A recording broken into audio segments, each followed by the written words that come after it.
तर एक मोठी बातमी आहे, लवकरच नवं राष्ट्रीय सहकार धोरण जाहीर होणार आहे। 24 जुलैला अमित शहा हे धोरण जाहीर करतील। सहकार क्षेत्राचा समग्र आणि जलद विकास यावरती हे धोरण असेल। पुढील 10 वर्षांचा रोडमॅप शहा जाहीर करणार आहेत। सध्या त्यांनी हे खातच आपल्याकडे घेतलेलं आहे आणि त्यामुळे नवीन सहकार धोरण जे राष्ट्रीय स्वरूपाचं असणार आहे ते जाहीर होणार आहे। अधिक माहिती घेऊयात रामराजे शिंदे यांच्याकडनं। रामराजे, काय अधिक माहिती या राष्ट्रीय धोरणासंदर्भात? बिलकुल, सहकार म्हणले की दोनच राज्य समोर येतात, ते म्हणजेच की महाराष्ट्र आणि गुजरात।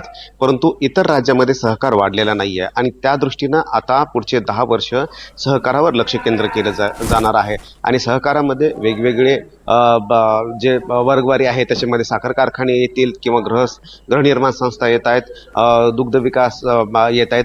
तर या संदर्भात सुद्धा लक्ष दिलं जाणार आहे। मग साखर कारखानदारीच्या संदर्भामधले काय नेमके प्रॉब्लेम आहेत, MSP असेल, त्याचबरोबर इथेनॉल निर्मितीचे मुद्दे असतील आणि सहकार क्षेत्राला एकंदरीतच पुढे कशा पद्धतीने वाढवावं आणि सहकाराच्या माध्यमातून कसा विकास घडवून आणावा यावर प्रकाश टाकण्यात येणार आहे। आणि त्याचबरोबर कर्ज सुद्धा कशा प्रकारे कमी व्याजदरामध्ये उपलब्ध करून द्यावं यावर सुद्धा एक रणनीती जी आहे ती ठरवली जाणार आहे। त्यामुळे येत्या 10 दिवसामध्ये म्हणजे की 24 तारखेला या संदर्भातलं धोरण जे आहे ते जाहीर केलं जाणार आहे।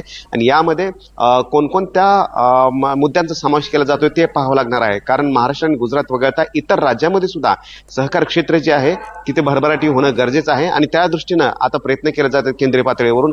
अमित शहा हे मंत्री आहेत आणि त्यांच्याच अध्यक्षतेखाली या संदर्भामध्ये बैठका झाल्या आणि त्यानंतर आता सहकार धोरण जे आहे ते ठरवण्यात आलेलं आहे, ते आता जाहीर होईल।